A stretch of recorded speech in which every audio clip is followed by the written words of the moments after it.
All right, everybody, we're live on the Working Pants Podcast YouTube page. Doing this for the first time live. No net, so sorry, no producer Joe. If this isn't, as smooth, a little raw, a little choppy. People like it raw. It's fine. People are gonna love it. Not everybody. I mean, where's my boy Randy Osga? I don't know. But all right, AEW full review. Let's just get right into it. I got to the show a little late.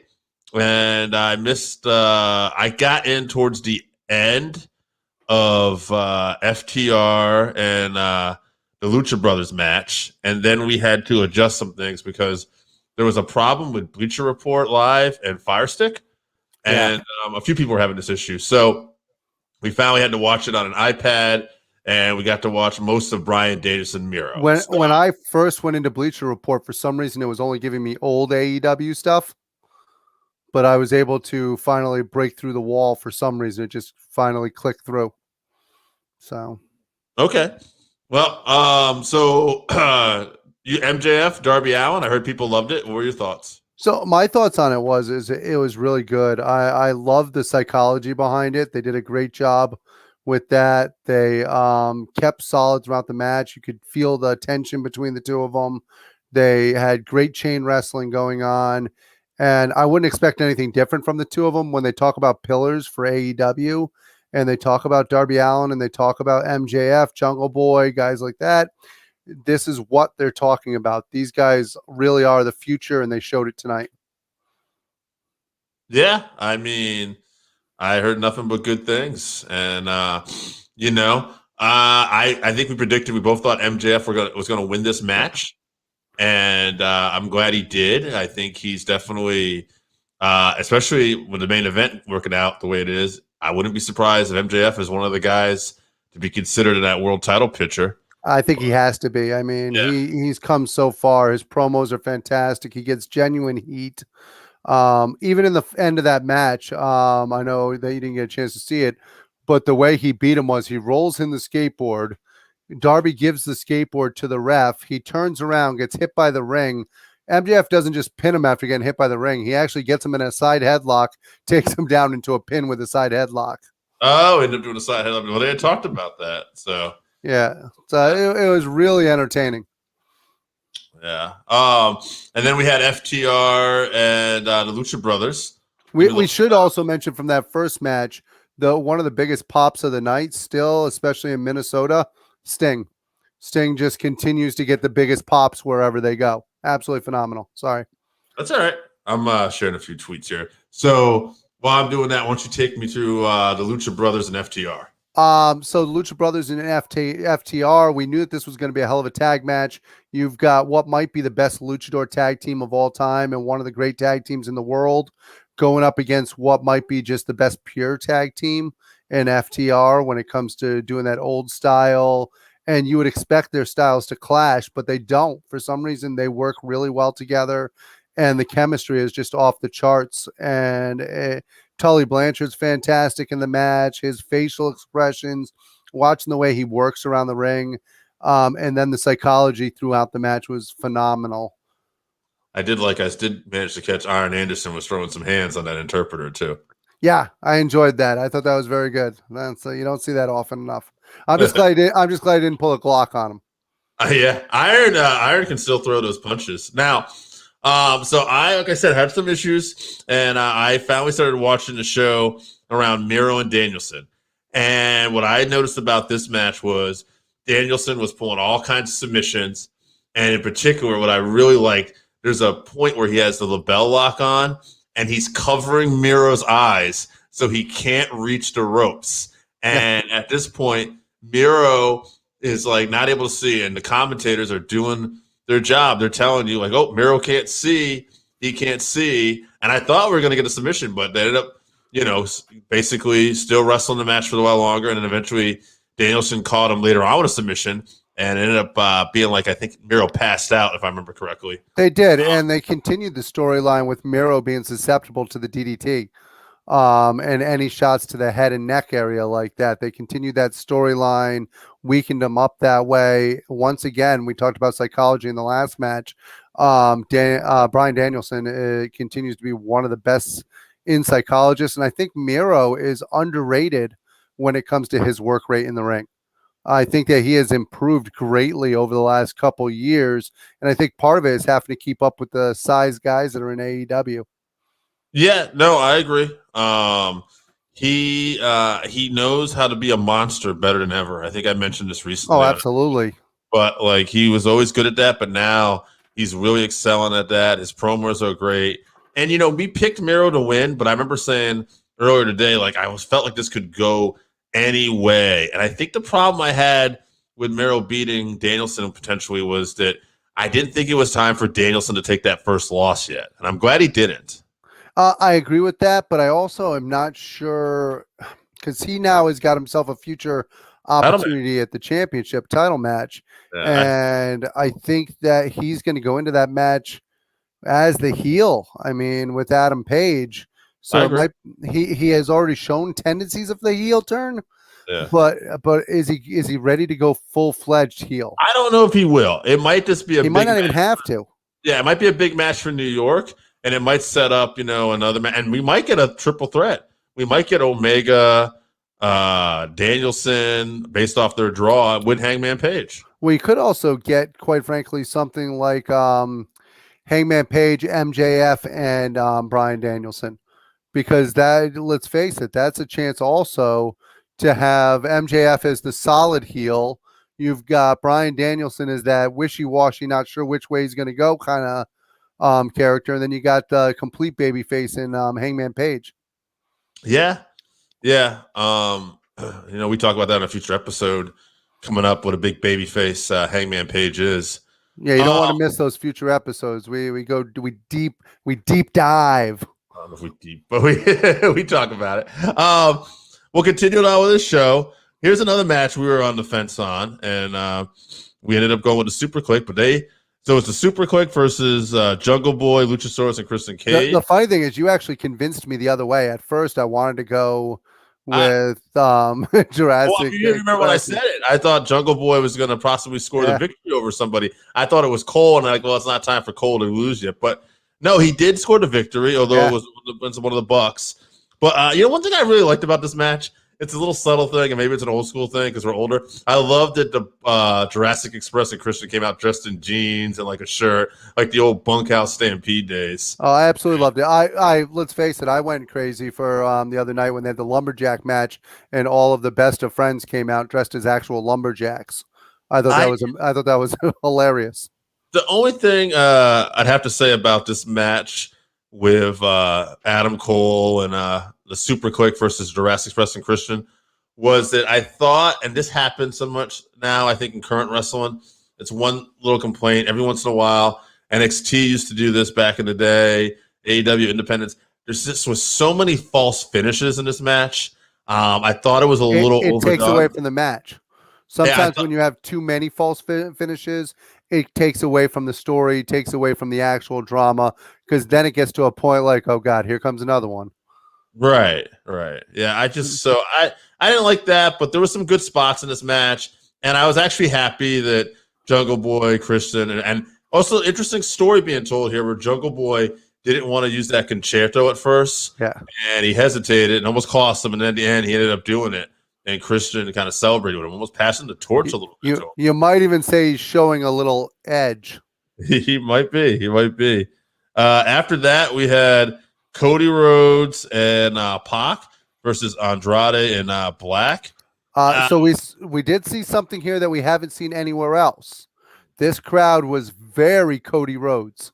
Yeah. They love Cody. Yeah, he was a complete baby face in this match. He always wrestles as a complete baby face. But Pac was definitely more over. But it was just good to see with what Cody's been going through that a crowd actually got behind him. Yeah, no, I agree. Me and you are big Cody fans. We might be alone in the internet. So now, do you think that the crowd got more behind those guys than usual when it's Cody versus Aleister Black, against Malachi, when because he was with Andrade, because Andrade is such a heat seeker? Maybe, but I noticed that when Cody wrestled Andrade the other night, it was a little more 50-50. Hey, somebody's tuning in, so watch for comments. I've been to. They were there before too. So, Nice. probably producer Joe. But Hey, yeah. whoever's watching this, don't be afraid to talk to us. We'll talk to you about the event. So yeah, one thing that struck me as interesting too when I was watching this tag match. I really can't wait for, and this is my opinion, when Malachi Black and Andrade maybe go after different titles. Like I'd love to see Malachi Black in a world title feud at some point. I know we got time, but I just think he gets great reactions. He's an interesting Both of them are incredible. That's Andrade. I'd love to see him with a TNT Championship feud. I know there's going to be somebody challenging for that belt. We'll talk about that later. As somebody who's had to take DDTs, that when I see him do that hammerlock DDT, that is absolutely terrifying because the whole point of taking that bump is to make sure you're taking a face bump. So when your hands are not there, that is an absolutely terrifying bump. But imagine if Ricky Steamboat had to do that on the concrete. I want to say, I want to say, do you think this feud is over now with these guys? It has to be. Right.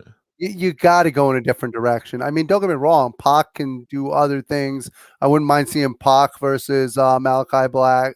Right. In that direction. But I've had, as far as I'm concerned, I've had plenty of Cody and Malachi Black. Right. They need to separate from each other. And I love both the guys. I just don't need to see the two of them. Right. Yeah, I got no problem with that. So big win for Pac and Cody. Next we had Ty Conte and Britt Baker. One thing I really liked about this actually was Ty's entrance. It was kind of like UFC walkout to me. She had the Brazilian flag, she had the face paint on, and it gave her a big fight feel. Yeah, well, you got to remember she's also as legit as they come. That's she brings the thunder. She has the background. She is a legitimate badass. She's a very attractive young lady. However, she is deadly as can be. I wouldn't want either one of us to have to face her. I don't want no part of Ty Conte. Well, that's not true, but I don't want to throw hands. But yeah, no, I thought they had a really good match. Like I said, big fight feel, but at the end, I thought it was great. The problem I had was I never thought this match was in doubt to me. Like I thought Britt Baker was going to win the whole time. And well, I think this did the opposite of what the Bucks match did, what the Super Elites match did. There wasn't enough close moments in this one where you were like, okay, I think Ty's got a shot at it. Whereas in the other one, there were so many close freaking calls and so many close finishes that you got to a point where you're like, oh, Jesus. Yeah. But I mean, solid match. I mean, every match out here so far has been good or solid. Now, okay, this one I love. Kingston versus Punk. All right, there's gonna be there's gonna be some criticism on this match. I love that opening, like right before the match even starts, where Kingston does the spinning back fist and just cackles, and it's such a bad. But this crowd, he's so good. They love Kingston. They're cheering him on. Absolutely. Punk is getting some boos for the first time. It's not because people hate Punk. It's because Kingston is just so good. Kingston's got himself over. People like the Dark Horse. They like to cheer for the underdog. And Kingston has put himself into that underdog position. And as much as they talk about Kingston not working hard, I think we see him as that guy who worked hard, worked his way up. The story about selling his boots during COVID, having to come into AEW. People have fallen in love with Eddie Kingston. We met Eddie Kingston at the Northeast Wrestling show, and I can tell you the guy is just a class act. He was nice as can be. Even when Dave tried to throw a back fist at him, he was nice as can be. Certainly hell did not do that. Randy Osgood. Oh my God, Randy Osgood's in the house. Yeah, let's go, baby. We're going. Big live and in Technicolor for you, Randy. Randy, what was your match of the night, brother? Yeah. And while he's getting that, Punk picks up the big win here. Punk continues to roll. So I think the only criticism of this match was Punk to me looked a little blown up.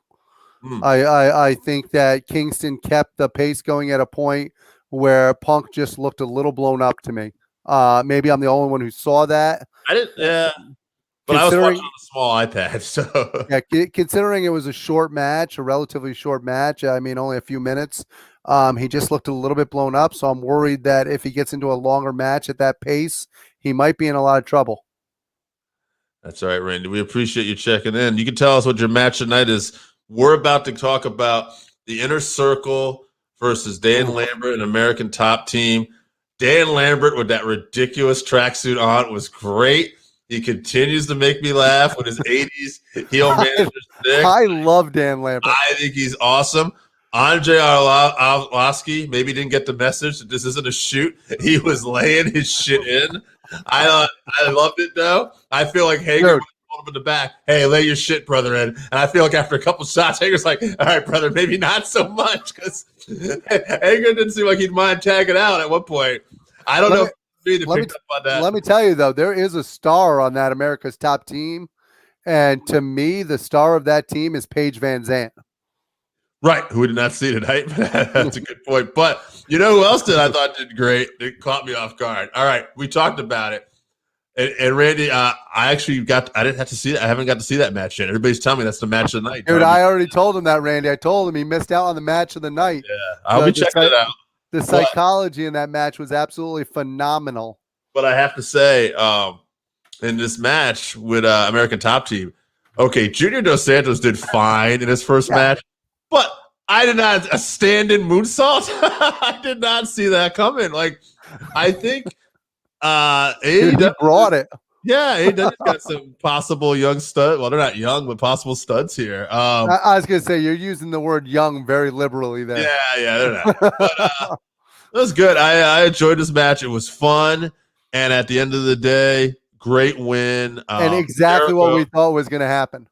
Yeah, we called this one.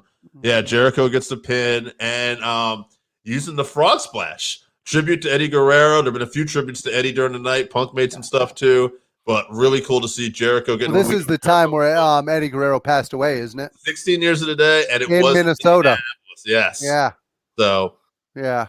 Awesome tribute. Also, one other thing I didn't mention here: Sammy Guevara took a scary jump off that ladder that was so high that oh my goodness! Like I may have been drinking a little bit tonight, and I may have caught something out of the corner of my eye.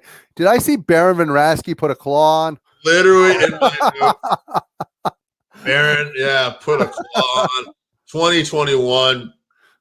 Aaron Von Raschke puts the claw on Ethan Page. My boy Scott from Voluntown, that was actually his line. I can't take credit for it, but I thought the same thing, brother. Like, Baron Von Raschke, this is a guy we grew up on. He still looks the same. I thought so, too. I just motherfucker is an agent. This is insane.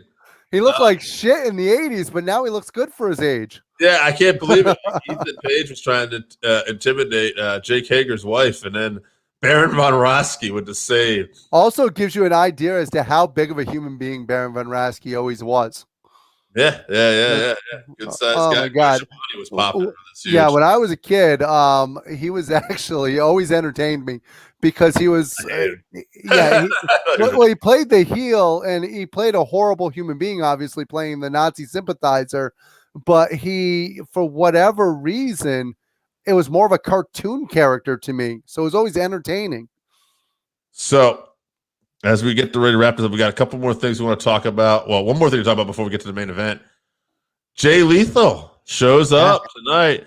Pretty cool. I was actually saying to the guys, I was like, are we getting a surprise tonight? Because there's really been no hint or anything, but some people gone. And then we saw Shivani immediately grabs the mic, and there's no matches. There's only one more main event left. So I'm like, wait a minute, what's going on here? And then we get the announcement, Jay Lethal. They announce this guy was a champion of Ring of Honor and Impact. Pretty cool. I'm really happy to see him. I love Jay Lethal. Yeah. To me, coming Jay out Lethal, to the Black Machismo Macho Man tribute there. Always one of the most entertaining guys, and quite frankly, a great wrestler also. Yeah, no, fantastic. His Flair impersonation is spot on. Flair wrestler is great. His Randy Savage impersonation obviously is great. But his wrestling ability is even better. Yeah, and I don't know. We'll see. TNT title Wednesday night. Could he take it from Sammy in his first match? It's not like them to do that. I mean, he could. You see it? But I don't see it happening. I don't see it either. I think they're trying. I think that they got a superstar in Sammy Guevara, and they see that and I don't see them bringing in a new guy right now and just putting him over.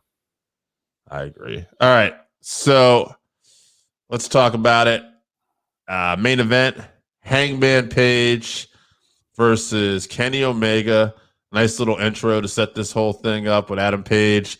Got the horse and everything, and he's going through the city, and you're seeing stuff that happened when he lost his first. Yeah, it was nice to see him ride in on Nyla Rose.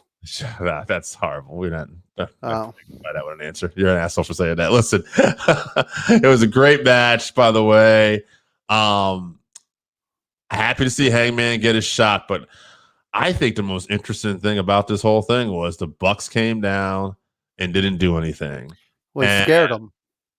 I don't know if he scared them. They didn't. I mean, they had the opportunity, and at the match, Jackson even kind of gave him the nod. Like, okay. Yeah.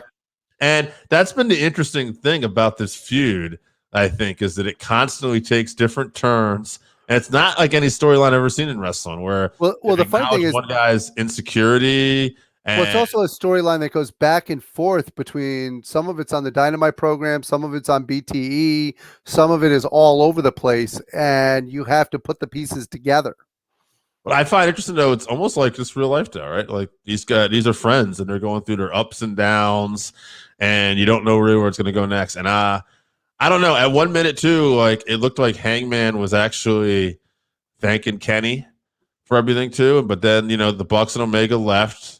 And the Dark Order came and celebrated. But I wonder where we go from here is, I thought, I'm not going to lie to you, when Dark Order came out, I know he's out actually filming a movie right now, so it wasn't likely to happen.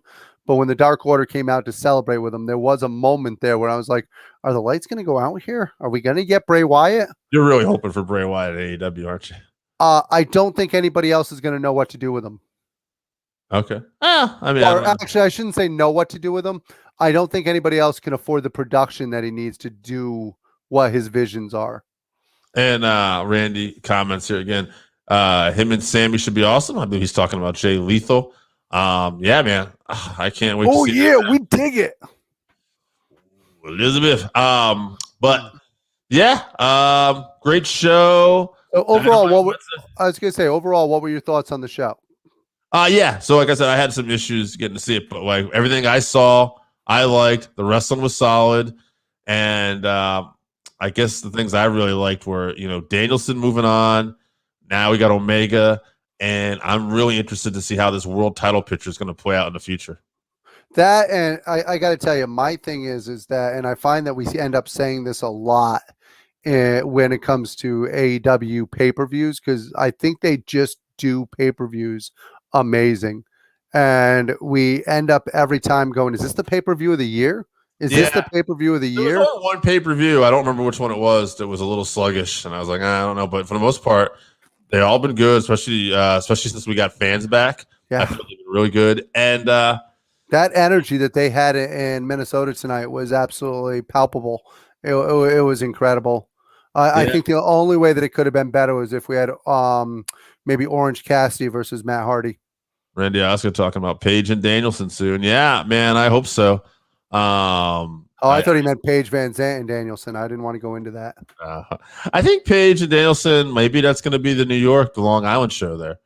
That would be a good place for it. I think that would blow the roof off the house, to be honest with you. It would definitely give a big fight feel to the Long Island show. Do you feel like Hangman doesn't have a long run with this, even though I don't. Yeah. Unfortunately, I do not. I think it was all in the journey. Like, we love the journey, and I think we love Hangman, but I think there's going to be some money to somebody screwing him out of the belt, like an MJF. Now, that being said, I don't think this is going to be the one time that he has the belt in his career. Right. And I don't think he's losing it like tomorrow. No. Or, Paige. No, I don't think he's losing it tomorrow either. They're not working tomorrow. Yeah, you know what I mean. Paige and Adam Cole. I mean, that's a good one too. Randy has a point. We obviously, Randy doesn't know this, but we talked about this earlier. The fact that Paige and Cole would be a great match. First of all, you got the history there. So, and when the Bucks didn't do anything, there was no Cole out there either. So no, there wasn't, and I thought that was interesting. But of course, he was, in the match earlier in the night. But I'm still surprised we didn't see him. Right. It's not like he's the one who took the chair He didn't shot. take the concerto. No. That's what I'm saying. Yeah. It's not like he took the chair. Maybe he was. Oh, you know what it was? He was checking on Bobby Fish. Yeah, he's still worried about Bobby. That was the first match of the other night. We were trying to remember the day from Rampage too. Yeah, and that was a great match, by the way. That Jungle Boy versus Bobby Fish, absolutely incredible match. Yeah. And I enjoyed the story where Adam Cole did come out, celebrate with him. They were going to double him up, but when he saw that there was true danger, he's like, "Oh no, you're on your own." Yeah. So, all right. Before we get out, I'll ask you one last question. You asked me what I thought show. Good show. I'll ask you this: who do you see, gun to your head, in the next few months, whenever it's going to happen, taking the belt off of Hangman Page? I think MJF's going to end up getting the belt. Okay. I could be completely, and don't get me wrong, this is a tough one. This isn't an easy question. I know I answered that quickly. I agree. So. But the reason why I see that is because Bryan Danielson doesn't need it. No. He Punk can. doesn't need it. Yeah, Punk doesn't need it. None of these guys actually need that belt that way. Whereas MJF would be such an absolutely awesome heel. Can you imagine people just chasing after him? That's what I think. I think he'd be that great chicken shit heel as world champion against the Danielson, against CM Punk, against Wardlow. Maybe if Wardlow could be absolutely babyface, you make guys like that. And to Randy's question out there, it would be crazy if we got the Undisputed Era versus the Elite in AEW. With the exception of maybe Roddy Strong, I do think Kyle O'Reilly's contract's coming to an end soon as well. Yeah, I think Kyle O'Reilly's one step away from suicide if he gets stuck in NXT the way they're using him right now. I don't think O'Reilly's sticking around. I mean, his tag team partner has already been seen on SmackDown, for Christ's sakes. Yeah. Will Johnny Wrestling be sticking around NXT? Who knows? That's another guy who he's got a baby on the way too with Candice. Well, that might be where he's better off in NXT because they're staying local, they're staying in that Florida market. Candice is still under contract to NXT also. That tells me he's the guy that could get a contract as a trainer or something too. So yeah, which is a shame because I would love to see Johnny Wrestling actually out there and get the reaction that he would get from an AEW crowd would be absolutely phenomenal. Love to see him in Ciampa. I love to see Gargano and Ciampa in AEW versus FTR. Oh my God! Yeah, a little old DIY revival. Yeah, maybe we can get lucky and we can get Mustache Mountain too. All right, AJ, it's getting late for me. Almost 1 a.m. Guys, this is your review show, and we're going to try to do more of these, especially if they're on a Saturday. Me and AJ will try to get together, so maybe we'll do one for Royal Rumble, which is actually on a Saturday this year. Guys, let us know how you like this. Randy, I know you're out there. Make sure you like and share this as much as possible, and let's build this thing up. All right, guys. Thank you so much for being a part of this Working Fans podcast. We're out. He's the man they call Dave. I'm the living legend.